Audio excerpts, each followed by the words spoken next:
Kalau untuk awal itu saya hanya dengan omset 30 juta per bulan. Jadi dari jumlah semua tarikan yang saya tarik di toko-toko tempat saya menitipkan barang itu hanya sekitar 30 juta per bulan. Kalau untuk peak season atau yang terbagus di omset saya itu bisa mencapai 185 juta per bulan. Iya. Itu kacang koro pedang. Kalau pertama kali dibersihkan dulu, dicuci bersih dulu, kemudian direbus selama kurang lebih 4 jam, kemudian kita bersihkan untuk kulitnya, baru digoreng, baru digiling. Ya, langsung dipakai untuk campuran abon ayam atau dipakai untuk, terutama itu untuk bahan abon nabati. Kalau untuk ayam saya pakai ayam putih, ayam broiler, ayam potong, iya.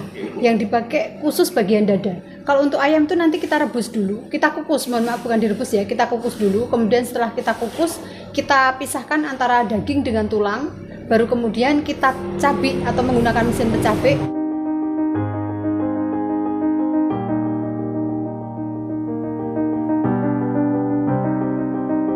Nah, untuk bumbunya itu saya menggunakan semua bumbu segar. Jadi bawang putih, bawang merah, kemudian kemiri, ketumbar halus, garam, dan gula pasir. Kemudian digoreng menggunakan mesin penggoreng kurang lebih 1 jam 50 menit. Setelah itu, setelah matang kecoklatan, kita angkat dan kita tiriskan. Halo, Assalamualaikum warahmatullahi wabarakatuh. Nama saya Ibu Anis Riyati Primastuti. Saya founder dari PT Dhamma Putra Sejahtera, yaitu home industry yang mengolah aneka olahan abon dengan brand Daun Mas dan Mr. Bonte.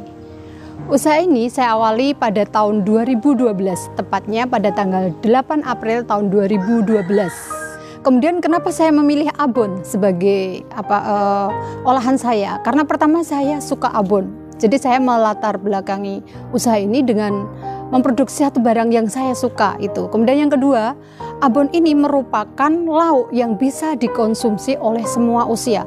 Dari bayi usia 6 bulan plus sampai dengan remaja, kemudian ibu, bapak sampai ke lansia yang mungkin sudah tidak mempunyai gigi dan tidak bisa mengunyah lagi daging, itu bisa mengkonsumsi abon seperti itu. Jadi setelah digoreng matang, kemudian kita tiriskan dulu menggunakan peniris manual. Setelah itu kita masukkan ke kantong gandum dan kita tiriskan menggunakan mesin peniris. Kenapa menggunakan kantong gandum? Karena itu biar abonnya itu hanya terkumpul di kantong itu dan lebih higienis seperti itu. Karena setiap kali pakai itu kita cuci untuk kantong gandum. Kemudian setelah selesai dari mesin peniris itu kita cabik.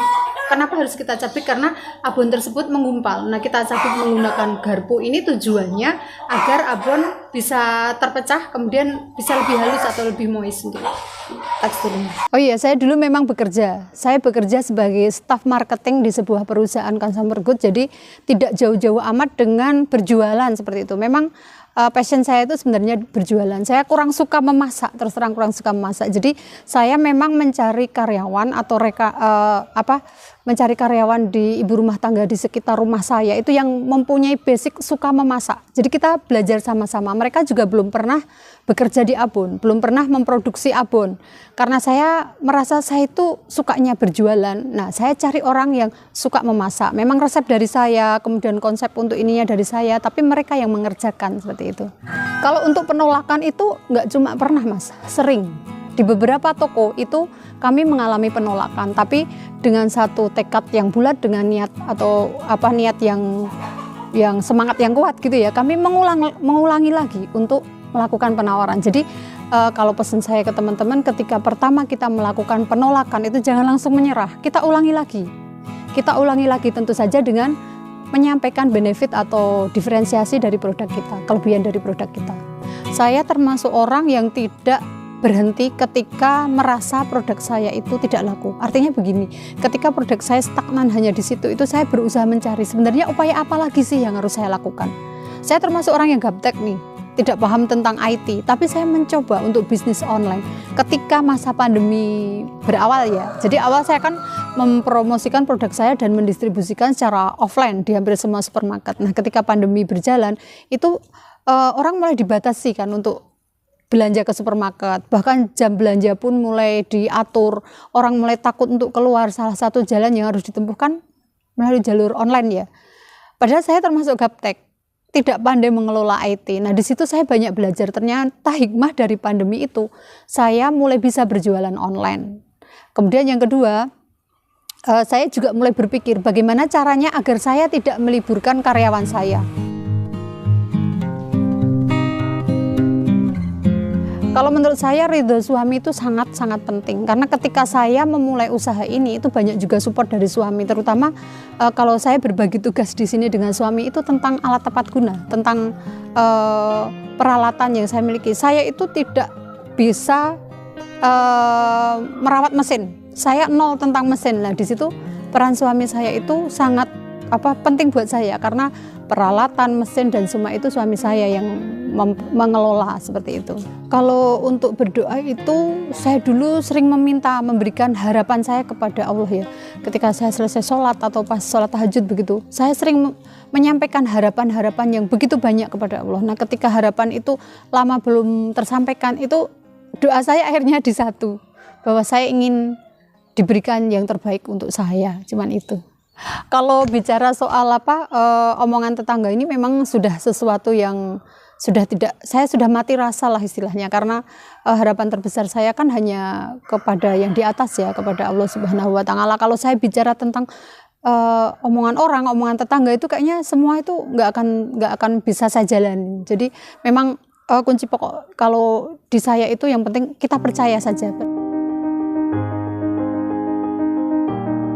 Jadi ada abon ayam, abon sapi, abon ikan tuna, abon jantung pisang, abon nabati ini yang khusus untuk vegetarian. Kemudian ada Mr. Bonte. Nah Mr. Bonte ini saya mengambil segmen untuk generasi milenial. Kami memadukan antara abon sapi plus teri pedas, itu Mr. Bonte.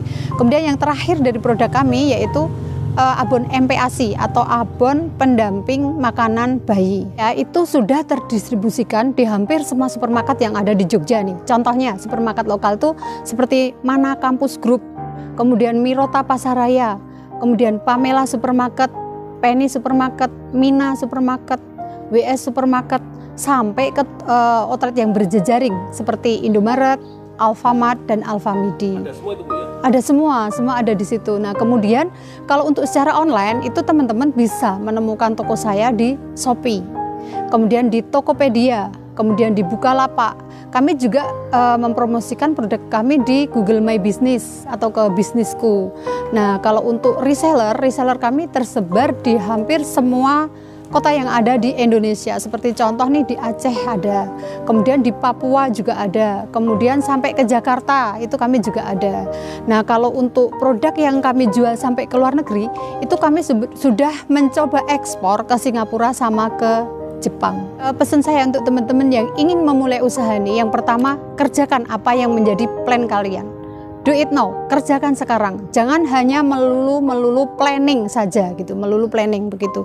Kemudian mulai dari diri sendiri, mulai dari yang terdekat dan kerjakan segera.